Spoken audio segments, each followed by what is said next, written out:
Bonjour à tous, le 13h sur Canal 3 Bénin, dans l'actualité, une réplique des mouvements politiques qui soutiennent le chef de l'État Patrice Talon. En conférence de presse lundi, ils ont répondu aux personnes et organisations politiques qui traitent le régime de la rupture de pouvoir autocratique. Les députés et autres personnalités forment un bloc pour dire non aux attaques qu'ils jugent infondées. Vous les entendrez. On a voté dimanche dernier au Niger, 7,4 millions d'électeurs étaient appelés aux urnes pour un double scrutin, la présidentielle et les législatives. Lendemain de vote, le processus suit son cours sous le regard des missions d'observation internationales. Les chefs de mission étaient en concertation lundi. Nous aurons le point avec nos envoyés spéciaux à Niamey. Puis dans ce journal, un sommet mondial sur le coaching des délégations du Forum international. Les ambassadeurs de développement du monde séjournent au Bénin. Elles tiennent à Cotonou les travaux de cette 4e réunion internationale qui place l'homme au cœur des réflexions. Bonjour à tous, merci d'être avec nous. Ce 29 décembre, le chef de l'État s'est adressé aux députés et à la nation. Il a délivré son discours sur l'état de la nation, se conformant ainsi aux dispositions de l'article 112 de la Constitution. C'est une obligation constitutionnelle qu'il a remplie pour la 5e fois, et ce, à quelques mois de la fin de son mandat. Un discours bilan sur son action à la tête de l'État depuis avril 2016. On va y revenir. C'est une sortie politique pour dire non et rétablir la vérité. Des soutiens à Patrice Talon en conférence de presse hier ont répondu à ceux qui traitent le régime de la rupture de pouvoir autocratique. Une sorte de réplique qu'ils ont placée sous le thème « Le prix de la liberté, nous n'avons pas le droit d'oublier ».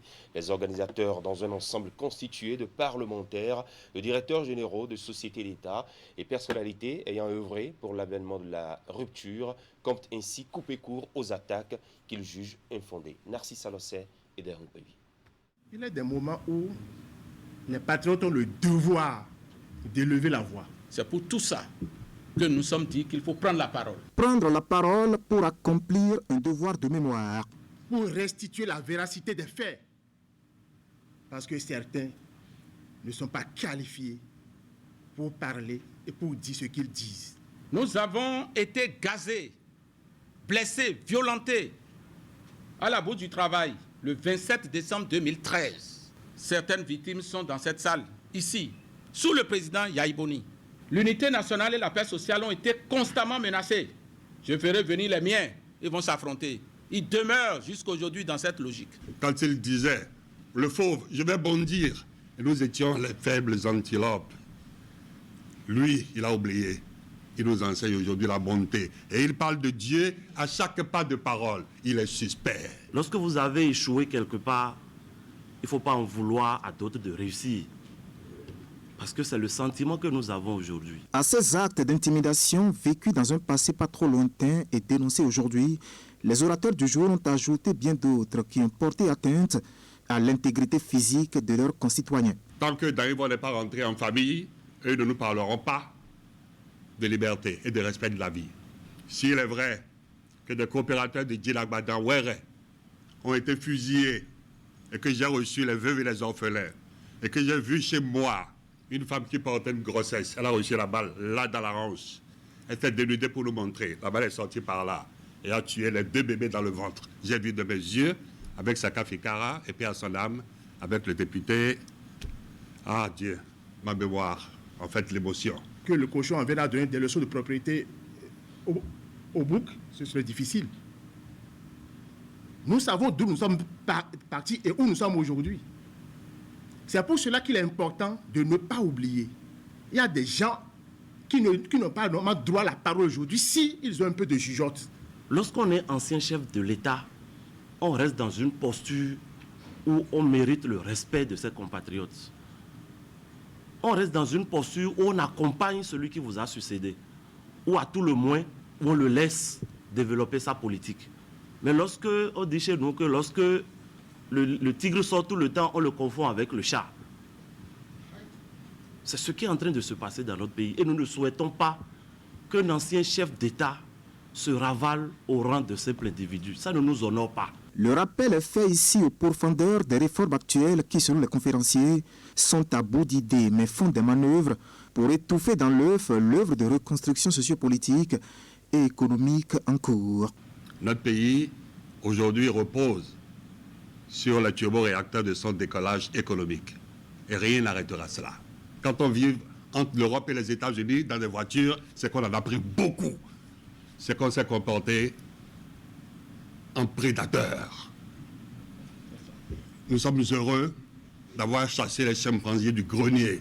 Les conférenciers disent avoir payé un prix pour la liberté, d'où le thème choisi pour cette rencontre avec hommes et femmes des médias. Et ce que c'est que la liberté, ils se sont évertués à l'expliquer. Il n'y a pas liberté parce qu'il n'y a pas liberté pour le voleur. Il n'y a pas liberté parce qu'il n'y a pas liberté pour le corrompu. Il n'y a pas liberté parce qu'il n'y a pas liberté pour le pilleur. Ces libertés-là, ils n'en auront pas. La liberté que nous prenons aujourd'hui, c'est la liberté qui permet de donner de l'eau à la population. Liberté qui permet de donner de la nourriture chaude aux élèves dans les campagnes, dans les villages. C'est la liberté qui permet aux jeunes d'espérer de participer à chance égale au concours, sans fraude, sans complaisance, sans magouille. Ils circulent tous les jours sur les voies qui sont faites même devant leur maison, mais ils ne voient pas. En somme, une liberté de responsabilité qui va de pair avec le social et la paix. Et au bout d'à peine 5 années de rigueur dans la gestion et de don de soi, ont-ils conclu, les résultats de cette liberté sont aujourd'hui élogieux et méritent d'être consolidés. Un autre chapitre politique dans ce journal, à l'Union progressiste, on forme les élus, conseillers et responsables politiques à beaucoup plus d'efficacité dans l'occupation du terrain, chacun dans son aire géographique. La coordination départementale du plateau, avec à sa tête Antoine Kolaole Idji et Louis Vlavonou, président de l'Assemblée nationale, ils ont organisé une formation à l'intention des élus communaux des 5 communes du département. C'était samedi dernier. Emma Rodonou, Tiboua Roloupe. Réunis ici à Kokomolou, dans la commune d'Ifaï, les conseillers communaux et cadres politico-administratifs estampillés Union progressiste des 5 communes du département du Plateau. Ils y sont conviés pour bénéficier d'une formation visant à renforcer leurs capacités. L'enjeu ici étant qu'ils s'approprient véritablement les directives du parti pour un réel développement à la base. Nous espérons que cette rencontre, qui verra la contribution de hauts responsables du parti, servira à faire connaître les élus UP des 5 communes du département du Plateau entre eux, prendre des initiatives communes en vue de la concrétisation des ambitions de l'UP dans le département, partager des expériences de gestion communale et de fonctionnement du parti dans leurs communes respectives. Les profondes relations qui s'opèrent aujourd'hui nous interpellent et nous projette dans des défis majeurs auxquels nous devons faire face.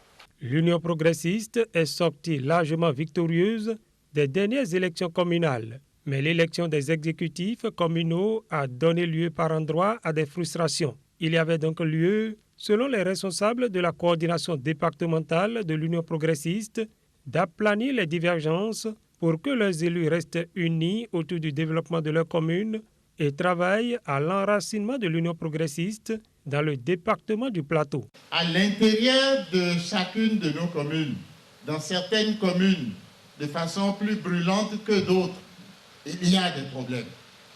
Et ces problèmes-là, nous devons pouvoir les examiner courageusement.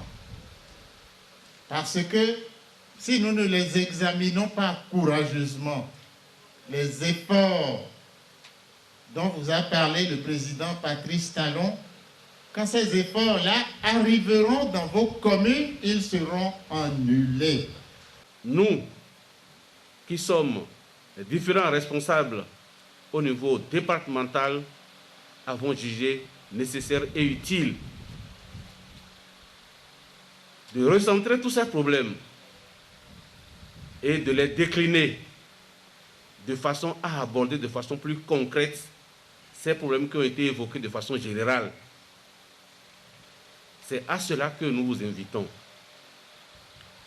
Ayez l'esprit ouvert, ayez l'esprit dégagé de toute interprétation tendancieuse et ayez surtout la franchise qui nous permettra de mieux les aborder, de mieux en discuter et de sortir encore plus ragaillardis, encore plus déterminés pour l'enracinement de notre parti au niveau de notre département.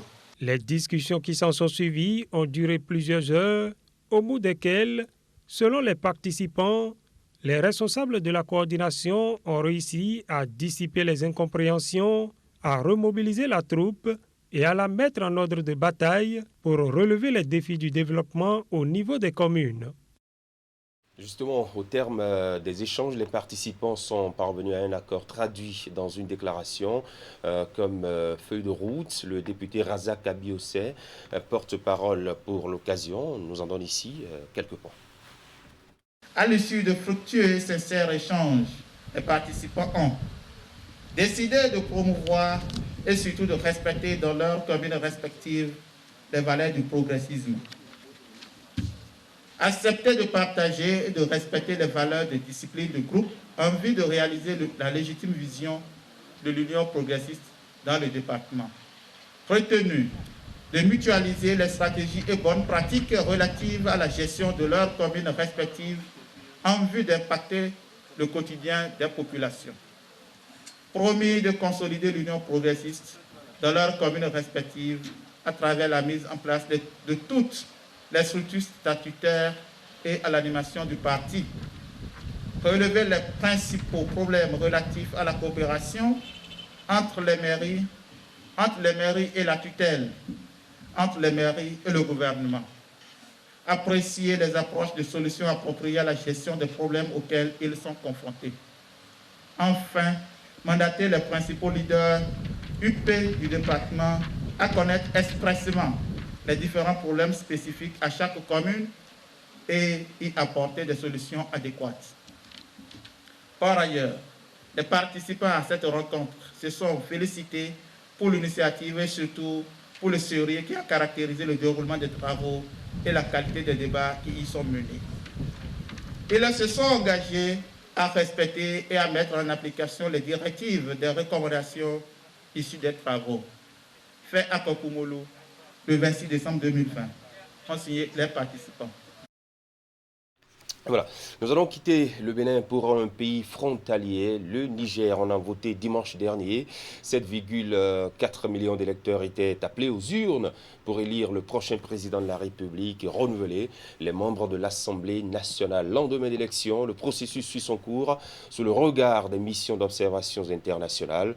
Dans la journée du lundi, les chefs de délégation se sont concertés, ils ont échangé sur le déroulement du scrutin pour harmoniser leur point de vue. Idrissou Boukari et Elvis Tonoucoin sont nos envoyés spéciaux à Niamey. En attendant leur déclaration préliminaire qui sanctionne la fin de la mission au Niger dans le cadre des élections présidentielles et législatives, les chefs de mission de l'ensemble de la communauté internationale se concertent. Après le vote de ce dimanche, cette réunion s'avère indispensable. C'est au cours de cette réunion que les différentes missions internationales harmonisent leurs points de vue. La CEDEAO, l'Union africaine, les Nations unies, l'Organisation internationale de la francophonie, la CENSAD et le RESAO ont donné leurs premières impressions sur le déroulement des élections. Mais aujourd'hui, nous pouvons dire que malgré toutes les appréhensions évoquées en amont, le processus est globalement bien déroulé sur l'ensemble du territoire. Nous ne dirons pas que quelques dysfonctionnements n'ont pas été signalés ici et là, mais ce sont des dysfonctionnements mineurs qui ne pourraient pas avoir une incidence significative sur la qualité du processus. Aucun incident majeur de sécurité n'a été enregistré. Nous pouvons aussi dire que l'ouverture des bureaux de vote s'est déroulée dans une atmosphère sereine et pacifique. Et tous les bureaux de vote, dans leur majorité, ont été ouverts à une heure raisonnable. La CEDEAO, donc sous la houlette de son Excellence M. Namadi Sambo, ancien vice-président du Nigeria, a conduit une délégation d'environ 130 personnes. Ma modeste personne y compris, en tant que responsable technique, commissaire aux affaires politiques, paix et sécurité de la CEDEAO, moi-même le général Francis Béhanzin, pour ceux qui ne me connaissent pas. Nous avons donc déployé dans les régions du Niger. Il y en a 8 essentiellement. Nous en avons déployé dans 6. Nous sommes donc réunis ce matin pour vous faire le point de ce que nous avons fait avant l'élection, pendant le scrutin et ce que nous devons faire après le scrutin sur la base des observations et des comptes rendus qui nous ont été donnés. Depuis l'élection présidentielle de 2015, le Niger s'est mis sur la voie de la démocratie. Le rendez-vous du 27 décembre 2020 était comme un test grandeur nature pour ce pays de plus de 23 millions d'habitants et surtout pour le premier chef de l'État démocratiquement élu. Et c'est le moment pour la communauté internationale de saluer l'esprit démocratique du président Mahamadou Issoufou qui a non seulement refusé de se lancer dans la course, mais aussi qui a mis tous les moyens nécessaires à la disposition des organes en charge d'organisation des élections. En un mot, je peux dire que le Niger, il vient de donner une bonne leçon de démocratie. Un président de la République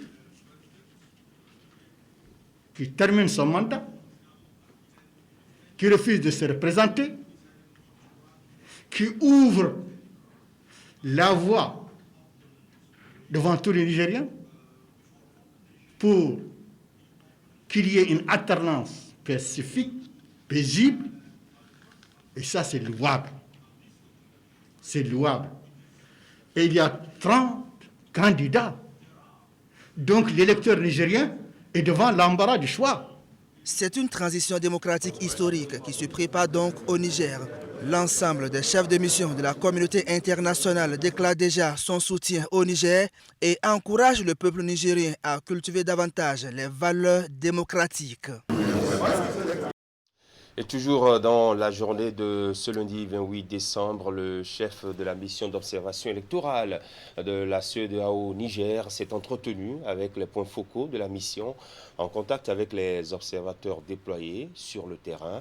Une rencontre qui lui a permis de recueillir des informations à reverser aux membres des autres délégations. Francis Oké est le chef de la division assistance électorale de la CEDEAO. Nous l'écoutons.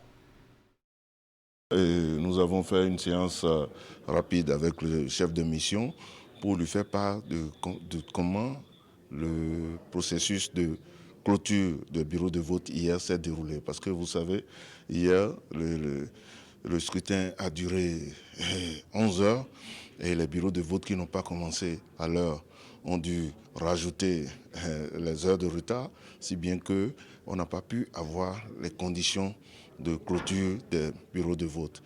Et c'est pour ça qu'on a reporté à ce matin pour briefer le chef de mission sur les conditions dans lesquelles les agents électoraux ont clôturé les bureaux de vote et ont fait les décomptes.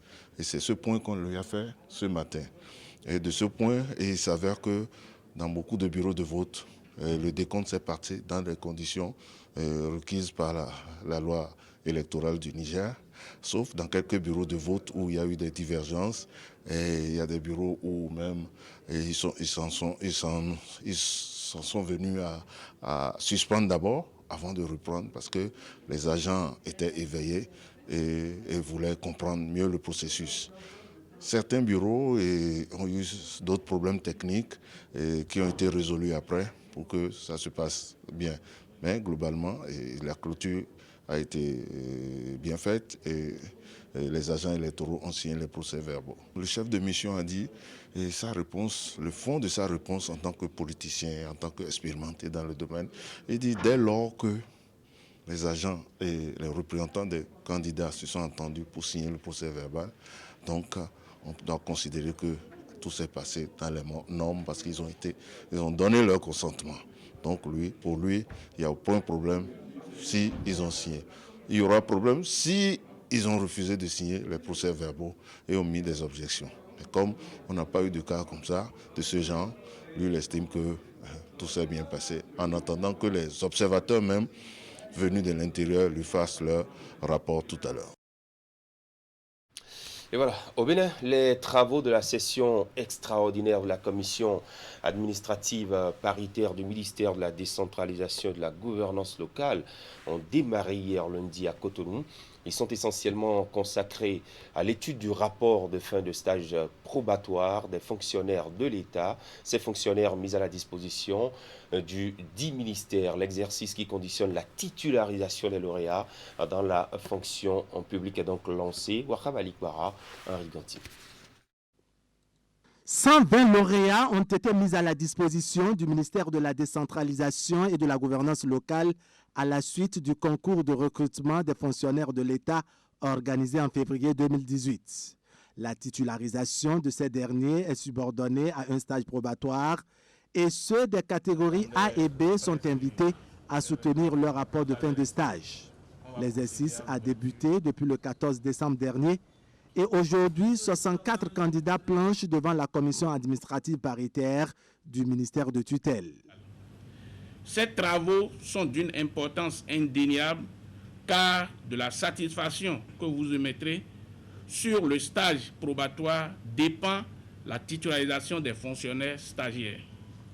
À cet effet, vous aurez à évaluer les rapports soumis à votre appréciation aussi bien dans la forme que dans le fond.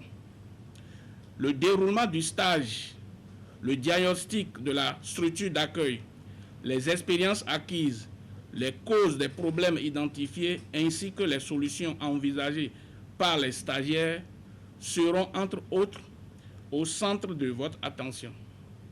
Aussi, sera prise en compte l'aptitude du stagiaire à s'exprimer et à argumenter de manière pertinente les idées qu'il expose. Un canevas du rapport de stage probatoire a été envoyé aux candidats concernés qui se sont attelés à le remplir en respectant le style rédactionnel qui implique concision et clarté. Le stage probatoire permet d'évaluer les aptitudes ou la capacité du fonctionnaire stagiaire à occuper le poste correspondant à son grade. L'autorité ministérielle dit attendre beaucoup du travail de la commission. Je vous emmène à présent au sommet mondial du coaching cotonois a accueilli les manifestations de la 4e édition du Forum international des ambassadeurs de développement du monde, le FIAD, monde comme l'appellent les membres réunis plusieurs cadres et personnalités du monde. L'homme accompli est le thème autour duquel se tiennent les travaux depuis dimanche. Ali Moumouni, Moufid Saboura. Avant d'entonner le credo des ambassadeurs de développement, les participants à ce 4e sommet mondial du coaching ont d'abord exécuté l'hymne national du Bénin, accompagné par la fanfare de l'armée de terre.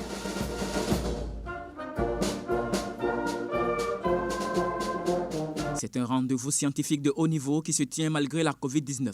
Une difficulté surmontée et traduite en opportunité, selon le président du Forum international des ambassadeurs de développement du monde, organisateur du sommet. Cette année a été une année difficile pour beaucoup de personnes, mais pas pour nous. Pas pour notre organisation. C'est la première fois où nous faisons une organisation où la cérémonie est retransmise en direct. C'est la première fois où nous faisons un truc comme ça où on y met autant de moyens. Cette année a été une très bonne année pour nous et nous voulons partager avec les participants plus de secrets pour faire de l'année une belle année qui est Covid-19 ou pas.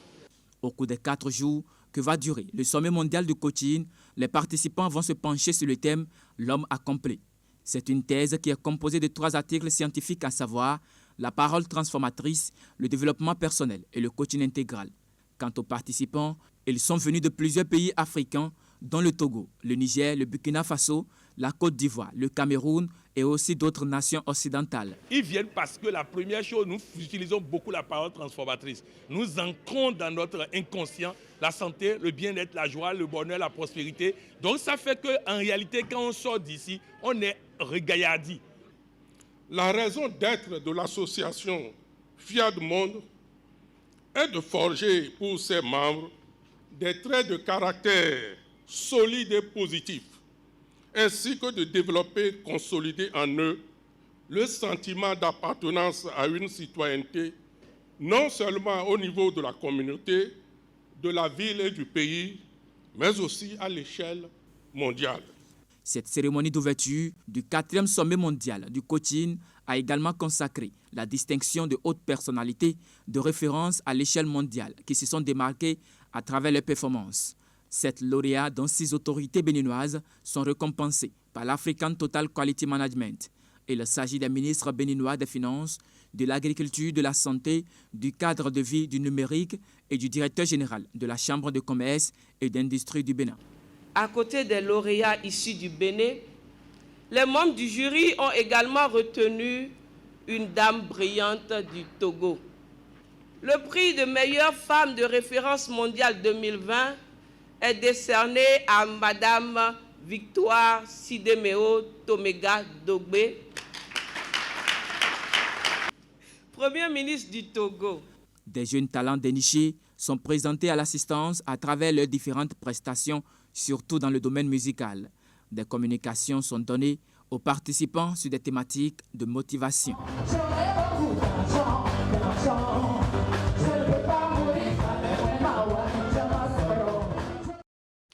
Et voilà, on va maintenant changer de registre. Comme vous le savez, c'est la période des fêtes et dans ce journal, ces images de joie des personnes bénéficiaires d'actes de générosité.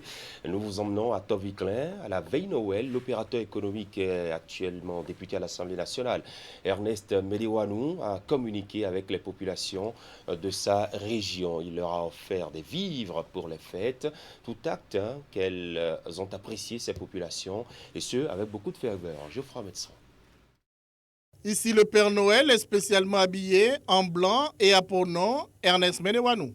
Et plus qu'un Père Noël, cet opérateur économique et député a choisi cet après-midi du mercredi 23 décembre 2020 pour passer un moment convivial de fraternité avec ses frères et sœurs de sa cité natale, Toviklen. Dans sa gibecière, il leur a apporté de quoi passer cette période des 2 fêtes de fin d'année en mangeant bien et à satiété. Depuis 16 ans, j'ai toujours manifesté de cette sorte pour atténuer un peu la souffrance des femmes. Ernest Medewanou n'est pas à son premier geste de soutien et de solidarité à la commune de Toviklen. Son regard d'amour et sa présence aux côtés des ménages modestes est devenu, plus qu'une tradition, une manière de vivre. J'ai commencé avec 6 tonnes. Je suis allé à 10 tonnes. Aujourd'hui, je suis à 15 tonnes pour eux. Cette année, le don est composé de 560 sacs de riz, de 25 kg à répartir à tous les habitants de la commune, arrondissement par arrondissement, plus une grosse enveloppe financière de 1 million de francs CFA. Comment faire pour occuper toutes les populations de la localité de Toviklen à avoir un emploi? Comment y penser pour que nous réalisons pour chaque fille de Toviklen une occupation professionnelle, pour que nous ne soyons pas obligés de quitter notre localité pour ailleurs avant de subvenir à nos besoins.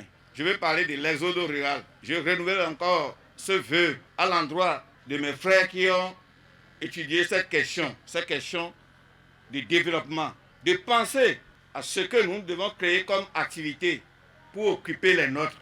Je vous en prie, c'est possible.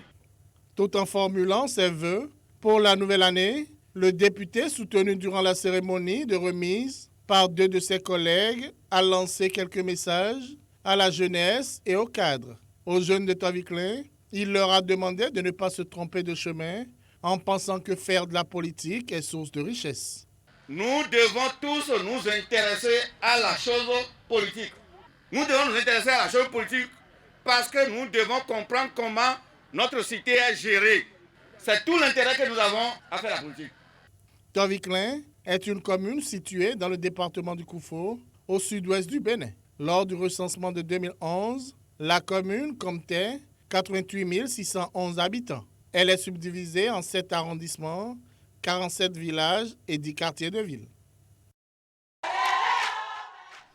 Ailleurs, et cette fois-ci à Cotonou, c'est l'Union nationale des syndicats des travailleurs du Bénin qui a marqué la période de fête par l'organisation d'un moment de réjouissance au profit des enfants des militants de cette centrale syndicale. Dimanche, à la Bourse du Travail à Cotonou, le Père Noël a fait son apparition et nous allons le voir avec Assion Kanya-Siongon et Jocelyn Bariga. Dans sa randonnée annuelle à travers le monde, Père Noël a marqué un arrêt à la Bourse du Travail à Cotonou. Il est venu les bras chargés en compagnie de son frère jumeau, vu pour la première fois distribuer des cadeaux aux enfants du personnel de l'Union nationale des syndicats des travailleurs du Bénin. À l'occasion, tous les enfants étaient en uniforme pour la fête. Chers enfants, beaux et lumineux que vous êtes tous avec l'uniforme, nous le devons aux parrains et à la marraine de Noël 2020. Je souhaite à tous joyeux Noël et que la fête soit belle. Nous avons décidé de continuer de fêter Noël sans discrimination. C'est pourquoi nous avons continué dans les pas des anciens parrains et marraines pour retenir un uniforme pour que tout le monde soit aux couleurs de cet uniforme. Cette année encore, l'effectif des enfants bénéficiaires a augmenté. De 110 enfants en 2019, il est passé à plus de 150. Et le comité d'organisation n'a pas lésiné sur les moyens pour rendre heureux les enfants. Une fête qui, à en croire le secrétaire général de l'UNSTB, a des objectifs spécifiques. Nous devons trouver à travers cette fête la mise en œuvre de l'une des fonctions du syndicat, la fonction sociale, qui veut que le syndicat s'intéresse à ses militants sur le plan social. En se retrouvant ici ce matin, ils ont compris que tout au moins, il y a une maison pour les travailleurs. Il y a une maison où les défenseurs des travailleurs se retrouvent pour réfléchir. La fête s'est poursuivie autour de plats servis à ses enfants. Les heureux du jour se sont vus promettre l'organisation annuelle de la célébration. Occasion pour le secrétaire général Apollinaire Afewe de s'engager à rendre l'UNSTB plus grande encore. Les drapeaux de l'UNSTB que vous avez en main veulent toujours dire que l'étendard de l'UNSTB sera toujours haut et très haut. Et nous travaillerons toujours à ce que l'UNSTB soit la mère des confédérations, soit celle qui donne l'exemple à suivre aux autres, soit celle que les autres copient pour pouvoir bien faire, parce que, en termes d'expérience et d'expertise, nous en sommes à la 46e année. L'opportunité était aussi offerte aux enfants de montrer leur talent. Et pour rendre plus agréable encore la partie, l'artiste chanteur Sweet Glory a été invité pour faire danser toute la salle pendant que Papa Noël se retirait pour honorer d'autres rendez-vous.